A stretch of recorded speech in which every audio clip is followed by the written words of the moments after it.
guys, and welcome to Smells Like Teen Eggs. This is Poppin' Off at Pops, our Riverdale After Reaction Show.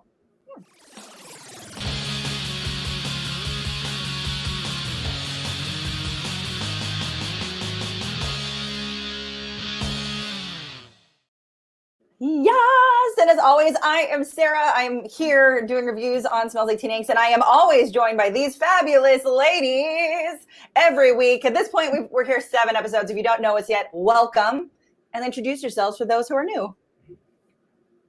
Well, hi. Jordan, you go first. We can't ever figure out which one of us is going to go first. Hi, I'm Jordan. I am at Lambertra.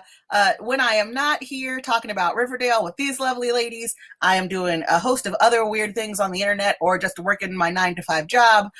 You can find me at Lambertra right there. Right there it is. Nailed it. And I play a great Dungeons and Dragons game with Keiki on Tuesday nights at 6:30 p.m. PST on QueueTimes Twitch channel. There it is. There we are. Blackness and Dragons. I like it. Kiki! And I'm Keiki. And everything Jordan just said, you can also find me on all the internets. And of course, every Tuesday, playing Dungeons and Dragons with Jordan and a wealth of other great people. Mm-hmm. And you just got to tune in because it's a good time. It's awesome. I watch every week. I'm in the chat with the Blackness and Dragons every week because it's so fun. I have a good time. So everyone should join you guys Tuesdays at 6:30 PST. Nailed 6:30 PST. PST. Awesome. So like we do every week, we like to start with your comments because some of them are hilarious and some of them fix our mistakes and some of them answer our questions. So we are going to start first with Yo Leandria. I can totally agree with Jordan when she said Archie and Betty had more chemistry than Bughead and even more than Veronica and Archie. So she agrees with you, girl. She got you. Thank you. Thank you, girl. Yes. This one's a long one, but I liked it. So pardon my stuttering because that'll happen. From Ariba Mahmood, with the whole Cheryl Archie scene, if you remember when Archie tried to blackmail her, I feel like Cheryl has finally grown emotionally. She would always fall for the emotional blackmail before when Betty and Jughead used to use Jason's death for her to do something. This time she immediately put Archie in his place. I also feel like that was very out of character for Archie because I always thought he and Cheryl had some sort of mutual respect after he saved her life and she arranged the ceremony for Fred. I expect an apology from Archie because I would like to see their friendship. That's a great point, Ariba. I agree with that. Mm-hmm. And we've been having a lot of conversations this season about how a lot of things Archie is doing are out of character for Archie. So. But I feel like, especially with this episode, we see like old school Archie, adult Archie, real Archie kind of coming back. I feel like he just had to like step out of who he was for a moment to remember who he is, which, don't we all eventually? So next one, I gave Daryl 2 because I thought this one was funny. And then he made a legit comment. So, they ain't paying Ms. Bell a working wage out here. Times at Riverdale are tough. So, that's why she's got to double dip and be the snitch. Yes. I mean, that's a great point. Yes, the accuracy. Riverdale's not even a real town anymore, so how can they afford Miss Bell's wage? I know. I mean, maybe Cheryl gave her a bump. Who knows? But apparently also that actress is from Chilling Adventures of Sabrina, which I don't watch. But he also let me know that. So then here's the real comment. I agree with Keiki. It is about hiding it from Jughead. Night jogging is or might be a throwback to the first season when there was a shirtless Archie scene where he is randomly running at night. Which is true. When I read that, I was like, oh, yeah. I totally remember that scene. So those are our comments from you guys.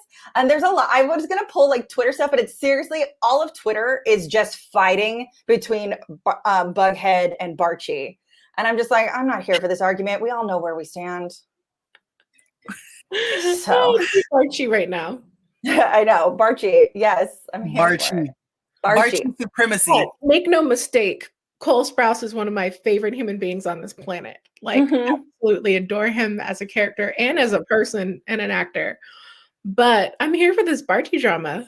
I love it. And we didn't have any this episode. So let's just dive in. First, overall thoughts. I really enjoyed this episode. It's still choppy, which I'm still annoyed with, but so much happened and a lot of story moved forward. What did you guys think? Yes, I'm still a little annoyed with the direction it's taking just because everyone and everything has a plot line. There are so many plot lines this season. So everything, if you are in the background, you have a plot line. So that's a little bit much for me, but it was a good episode. Yeah. Keiki, thoughts? I liked it-ish. Sure. I really loved seeing Cheryl, you know, it was nice to have like everybody kind of doing their own thing, but I could not handle the introduction of even more plot lines, even more jobs for people. I'm spent, girl. I know, you text us and we were like, shh, we'll talk about it. At this point, everyone on Riverdale is Jamaican. They all have 19 jobs. I can't deal with this. Oh my God, you're so silly. Well, I'm like, where do I want to start? Because like you said, so much, like so many jobs, so many plot lines, all the things. Is there somewhere you guys specifically want to start? Or do we want to like hit? Yes, I think we should just do this. And I think our new way of doing this should just be to start with the character and run through everything that character does and then go to the next one. Well, yeah, who do you want to start with? Letting these episodes out. With Archie, because his house was on fire the last episode. And we come back and we didn't even see any of the firefighting. We just see that they saved their house. Yeah, with 2 fire extinguishers that just happened to be in the house. Because so, Dad was prepared. And even though there were literally crackheads living in your house, they are still there. Crackheads are prepared. It's fine. Be prepared. They were all Boy Scouts. As we learned in this episode, a lot of them are vets. So vets are prepared, y'all. You know Archie's what I mean? in the VA now, so... Exactly. So Archie's decided that he wants to like start a fire department because there's no fire department, and this like his grandfather was a firefighter. He's trying to recruit like 16-year-old boys from the ROTC to be firefighters. I was just like, what is that even allowed? So here's the thing. That's true. You can have a volunteer fire service. Yeah, volunteer fire departments exist, especially in really small towns, which Riverdale isn't even a town at this point. So that made sense to me, but I feel like there's an age requirement or like a height. Like I just feel like they wouldn't let high school kids do that. Right, because in my high school, we had EMTs, like kids who worked all day, did sports, and then went and volunteered as EMTs. But I didn't know any that were firefighters. Or they did like ride-alongs with police officers. So I guess maybe that's actually in my school, the most we got was candy stripers. You could go to the hospital and talk to old folks, but you weren't going to fight no fires or save no lives. You're in high school. They did let us like do EMT and CNA training at my high school. So I'm not really turned off by that. I know volunteer firefighters exist. I've met one before. So that's fine. I think I'm more turned off by the fact that does Archie need another job? I mean, where does he find the time? I mean, it doesn't bother me that much because he's just the ROTC instructor. He's not doing anything else. So he's this just a makes football coach too. Well, sure, but that's all like body labor. It's a lot of body labor. That's all I can think. It's hard work. Well, I mean, look at. Hold on, where's my photo of him busting in this door? I mean, look at the body though. He's all right. He's not hurting. No, he's not. I just, I know what it's like to overstress your muscles in your 20s because you feel limber and whatever. And baby needs to take a break. We also meet one of Archie's buddies, the guy that we met in the first flash forward episode, right? The guy that was in the bed. He said, "Come visit me." So we meet this guy, Eric. Hold on, I wrote his name down. His name is Jackson, isn't it? Eric Jackson is his name.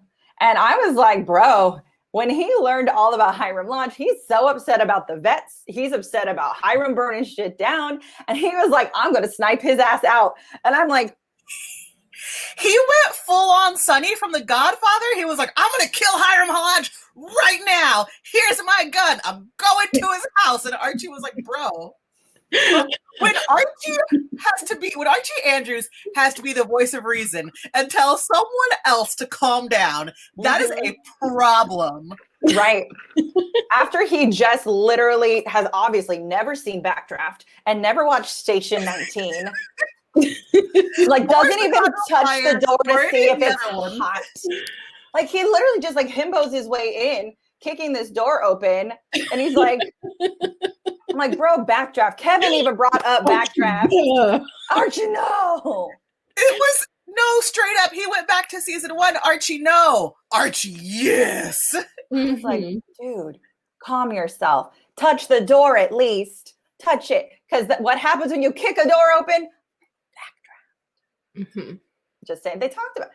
It annoyed me. I was like, how did we do this, Archie? But then we also get another new character from Katie Keene, which is a canceled show. You know what I mean? So I just think it's really weird that we keep getting these Katie Keene characters. Please? I didn't even write his name down because I was like, whatever, bro. He's this guy. He's a firefighter. I said, bro is loud. And was I the only one who thought he was yelling the minute he walked in the room? No, but I think that's because I'm loud. I was like, Jesus, yeller. He is in charge of firefighters. They have to listen, and he's talking to these ROTC children, you know, and then they like work out, and it's a thing. So, I mean, I feel like and then Veronica comes in at the end with a fire truck. She's like, "Oh, we need a fire truck," and then she's like, "Here's a fire truck because I'm a multi-billionaire." You know, she's like, "I just want to help." And maybe sleep with you. I feel like that's like what she was trying to do. No, the Mothman got Jordan. Oh no. Jordan, come back. Jordan, come back. We should make our own Mothman. Hi. Did he get you? The Mothman got me. He got you. Hold on. I have the photo. The Mothman got you. The Mothman got me. I was like, no, the Mothman. Yeah, no. Veronica comes in with a fire truck and she's like, anything for you, Archiekins. Yeah, it's like, okay. Let's just jump to Veronica because she's, you know, we just talked about her bringing that thing in. She confronts Daddy. Daddy. Did she call him Daddy 9 times this episode? Wait, say that again? I feel like she said Daddy so much this episode. She really did. It's a little unnerving at this point. Well, because he kept rolling up in her space, and she's like, you need to stop burning down this town. You need to stop doing this. And then I thought it was really interesting that she's now going to use her students as pawns to help build her shop. And I'm like, is this some weird form of child slavery? You know what I mean? Like, right, it's very there's a lot of moral gray in this whole, the Riverdale alumni are now teachers. They're just being real in gray areas of how you should and shouldn't behave with high school students. And like, not in like a nasty, sexy way like Miss Grundy, but just in a like, should you be a waiter at the restaurant where all your students eat? Should you use your students to rebuild your jewelry shop? Should you have kids try and fight fires? You know, on Riverdale, all that is a yes. We're working it out, okay? Working it out. And then Veronica creates her own form of like Bitcoin. Currency, baby. Here you go. Veronica provided the stimmy for all of Riverdale. The Riverdale stimmy. Yeah, I was like, so we're doing Bitcoin? It was kind of a cool idea with her mad money, I think, that it's like good everywhere and the kids can spend it. And I like that Jughead was like, oh, I could spend it at a bar and like took the tips. Like, I thought that was really, really funny. And then giving everyone an F, as she should have. I mean, because they betrayed her and printed more fucking money. Yeah. She's trying to teach them economics. Yeah, this is what happens when you don't listen to your teacher. You fucking fail. Exactly. Yeah. So, like, I feel like that was, like, she had the most uneventful storyline this episode, I feel like. Was there anything, like, else about her that, like, went down? Nothing really, but I want to know more about Veronica Bitcoin Riverdollars. I just want more of that. I know, but she has to fix it now because, like, it's all oversaturated. Yeah. Blah, blah, blah. And, like, I know, she doesn't have a mini Glamourget egg hiding anywhere. I like that she's, like, kind of introducing the kids to a way to kind of build an economy and putting it in their hands and trying to foster that same group of kids who give a damn about Riverdale like they were. Mm-hmm. That's true. So I think it's kind of just setting her up to be like the girl who runs it all. She's going to be the Hiram of this all, Yeah. you know? And also she's more confident with herself, because I will say, previously when she would get into disagreements with her father, she would kind of waffle or go back and forth or like not necessarily be certain of herself. And this time she called and she was like, you printed fake money. I know that you did. I ran the numbers. My numbers are never wrong. Like, I trust myself and my math skills, and I know that my numbers are right. So you fucked this up somehow. And like, I don't think Veronica from previous seasons would have had that confidence. Yeah, I agree with you. I'm really proud of her. She's constantly standing up to her father and screaming at him. Like, he showed up to school unannounced. Can people stop interrupting Veronica's class? Can we let Betty Cooper sleep? And can we let Veronica Lodge teach her damn class? Well, we know Betty's never going to sleep because the TBK is back. Jumping to, but he's in Tulsa, okay? They said he's in Tulsa. Which I think, if I remember correctly, and obviously someone comment, let me know if I'm wrong. I'm pretty sure BTK was from Tulsa. So starting like the original like bondage type. Yeah. I think he was from Tulsa. I could be wrong. My brain is fried. But I think that if I'm right, I think that's a cool nod that they put him in Tulsa because who he's based off of sort of is also from Tulsa. But it's also opening up this weird channel that like, oh, it's possibly not him who's doing all of this shit in Riverdale. It's probably the Mothman. Mothman, hold on. I feel like every time we say it, I gotta pop up the picture. Mothman! It's so okay. Captain Maple Syrup, y'all. I know. Do we want to jump to Jughead and the Mothman story? Yes, please. Okay, great. Let's do it. So Jughead learns after reading that newspaper that Pops was a part. Like, I like that they did a young Pops. That like Pops is a part of the Mothman story. That he saw the lights flicker. He went outside and he's like, yeah, it was crazy. He's like, the lights hit us all. And then, he's there with Nana Blossom. Who was, kind of a mess. I mean, I loved this Nana Rose flashback. Like, look at that actress was great. Yes. I'm going to pop her back up. Like Bette Midler vibes. Right? Yeah, I feel it. Give her a dead eye and it's dead on. Yeah, I just feel like that person even back then didn't look trustworthy. Yeah, no, absolutely not. I was like, oh, Nana Blossom. So they go to speak to Nana. I pulled so many photos for this because I loved it. They go speak to Nana. With her dead eye. With her dead eye. And like she tells them, look, I had one of them. And I put him in a barrel of maple syrup for preservation. Maple syrup. Which apparently I asked my chef friend is a preservative. Because I was like, why? Is that real?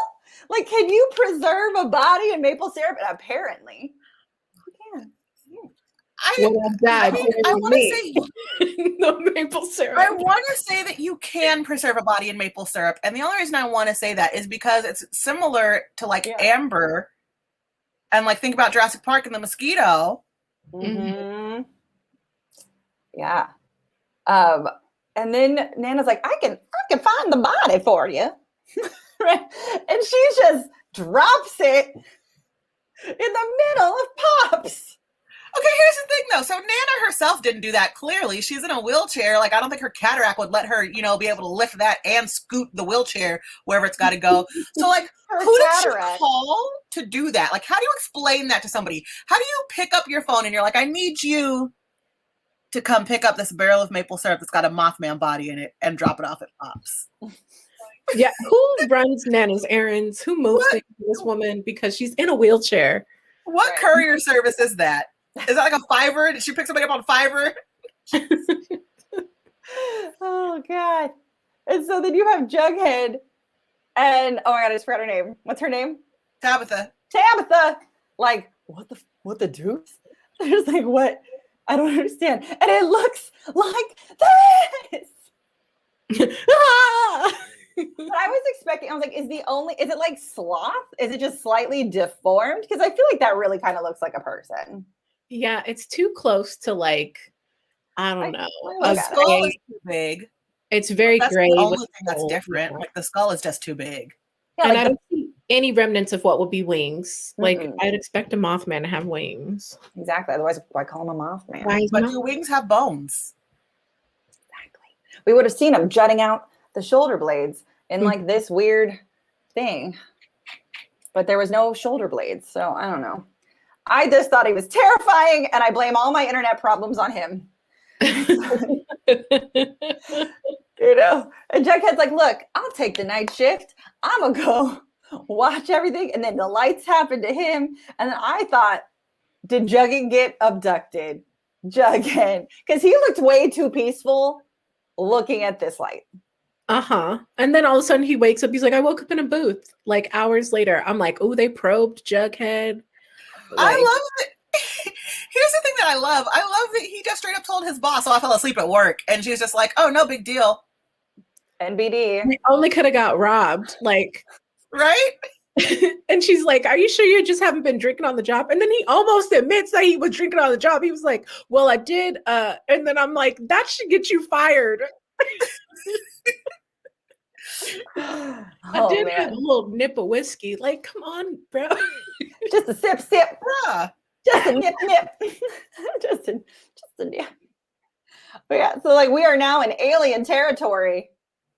Guys, do you think that they are gonna bring aliens? Like Roberto has been very adamant of not wanting to do like the supernatural route with this show. Do you think he's gonna break that? Do you consider aliens to be supernatural or science fiction? Genre distinctions, my friends. You're not wrong. And there is this like other version of Riverdale on Paramount Plus that's a little bit more sci-fi, a little bit more Scooby-Doo, a little bit more, you know, so maybe they're gonna go that route. So there was like an old Riverdale? No, it's a cartoon on Paramount Plus. So yeah, plug for Paramount Plus. You're welcome. It's actually really great. Oh. Sponsor us. Yeah, sponsor us, please. Thank you. So let's jump to Toni and Cheryl, which had some of the best moments and actually my favorite scene of the episode. It was too short. It was too short. I needed more. I know. 5 minutes in, and we get a dance battle. Y'all, I have never more in my life wished I could rip video from the internet so I could just play this dance battle for everyone. It was so great. Cheryl was bussing it down. She did bust it. Cheryl bust it. And I just love that every time she like whooshed her leg, there was like a music cue of some sort. And I was like, what is this? And why do I love it so much? It was like a lot of twerking, a lot of popping, you know, holding legs in the air. And then the girl that she was put up against was dancing like a K-pop star, you know, with all these tiny movements. I was like, girl, it's over. I mean, yeah. So like, let me ask, in your opinions, who won the dance battle? Cheryl.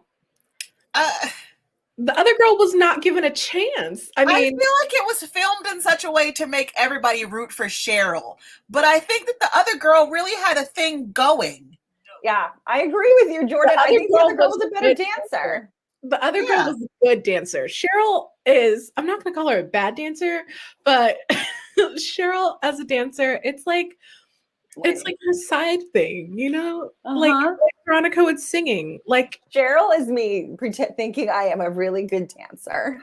Exactly. But Cheryl was like, if a real dancer was doing Cheryl's choreo, I think we would have agreed that Cheryl won. Sure. Bust it. Bust it. Bust it. Can we talk about this outfit? It's so cute. So cute.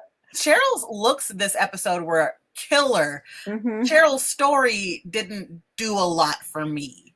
No, I agree. But I did my favorite scene though was the one when Toni like really calls her out. And this was heartbreaking and it was my favorite. I loved it and it was absolutely necessary. And then she took it so personal, and she's just like, your cruelty is rude. But that's the thing, though. With what's happened, the other characters have all shown a tremendous amount of growth, right? And they continue to display this every episode. Cheryl's the one who seems just to be stuck in teenage land. And I really think that Toni wasn't being cruel. Toni was just being honest with somebody that she used to love and telling them, like, yo, you gotta grow the F up. Yeah. Because she was literally trying to like murder the vixens with their like 2-a-days, and like the girls are hurting themselves. Like, you gotta kind of warm up to that. And Toni was like, we are in this together, and your privilege and your money do not buy you seniority. Yeah, I enjoyed that. And I really enjoy where they're taking Toni in this show. Yes. She's like a really powerful person that I super respect. Like, she's got a voice, she's got opinions. Like, if Toni was like this from the beginning, I would probably put her above Cheryl in my head of favorite characters, because I'm just like, I love you. Yeah, I'm so glad that she fought for more screen time, because the actress playing Toni is amazing. And one day I'll remember names, because I'm really bad at it. Yeah, and I'm so glad. Every week, and I look it up when we're done filming, and then I forget by the time we start. You know what? Hold on. Toni Topaz. I follow her on Instagram. Like, it's a whole. Me too. I type Vanessa Morgan. Why? Yes. Why is that so hard? Because it's kind of a basic name, right? I guess. So I'm just like, the last name Morgan always makes me think of Dexter. Oh yeah, I can see that for sure. And then Toni doesn't. That's Toni's big cliffhanger, is that fight, and then Cheryl. Hers is, I think, the scariest, because this bitch is back being like, hey. That screenshot, she is so smug right now. Like, she is so smug. She's like, so you wanted to give me a fake? Yeah, she's like, I'm gonna call it out. Bitch, I seen it. So I'm actually really curious to see how that plays out, because that's a freaking federal crime. You know? Well, let's just talk about the fact that the whole art industry anyway is like a total scam, and the whole art industry brings city. So whatever. Like, it's the one thing that I'm like, go ahead, fuck with it, girl. Yeah. Right. Okay. Also, though, I'm just interested in the financial implications of this, because Cheryl turned to Forgery because the Blossoms were running out of money. So, like, if they don't get any Forgery money, what happens? Right. They're really great. I mean, what happened to the maple syrup? Can someone fill me in? Like, why aren't we doing anything with the maple syrup? I know. Everyone comment. Let us know. Why is there no more? I don't know. Fill it in, because we were forgetful. Fill it in. Subscribe. Like, because I hate doing that kind of business. You're welcome. So let's jump to Betty, who also has a really big cliffhanger and a really big storyline, which I really wish they weren't like so choppy with, because they've gone back to the choppy editing. Miss FBI. Wearing that jacket, working that jacket. And her Jacker Crack badge. Jacker Crack, the Jacker Crack badge. That was so good. I was screaming. Here it is. I took a picture of it. I know. You're gonna have to I had to screen grab a lot, because the CW did not share many photos of this episode with me. So you'll see some of it, like my play button on the bottom. It's fine. But Betty found the body. It is not Polly, thank goodness.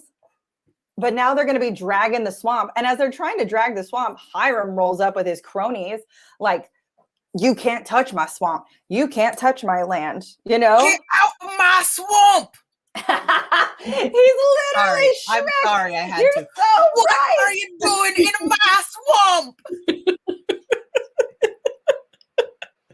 Oh man, I did not. That's funny. That's funny. What was I gonna say? I just lost my chain of thought. Well, Hiram is definitely stopping an Hiram pulls a investigation, an FBI investigation. Yeah, and then Reggie has like a conscience moment when Betty's like, "You'll just have to shoot me. I'm gonna keep looking for these missing girls because they found 2 bodies." So then he's like, "I found another body," and she's like, "Another body," And it's a girl who's been missing for 3 years.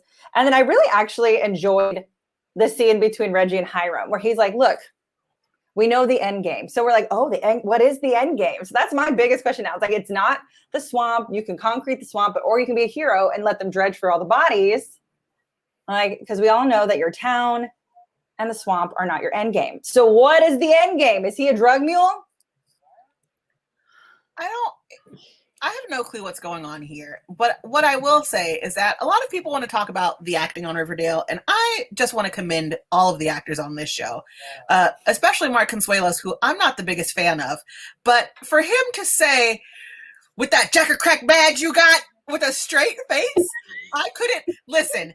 This show would never get filmed on time and on budget if I were in it, because the second I read the script and I had to look Betty Cooper in the face and be like, that Jacker Crack badge. I would ruin every take. It was so good. Good for you, Riverdale actors. I agree with you. They have to deliver some of the silliest lines and some of the most dramatic nonsense. And they do a really good job. I can't complain. Because I could never. I could never. I could never be like, Daddy. Also, Daddy. Can we talk about this creepy medical examiner? I would have, if I was Lily Reinhart, I would have just walked out and have been like, no, I'm not acting against that fucker. No. Take him back wherever you found him. Yeah. He's a mess. He's a mess. I wish he was a little bit more knowledgeable.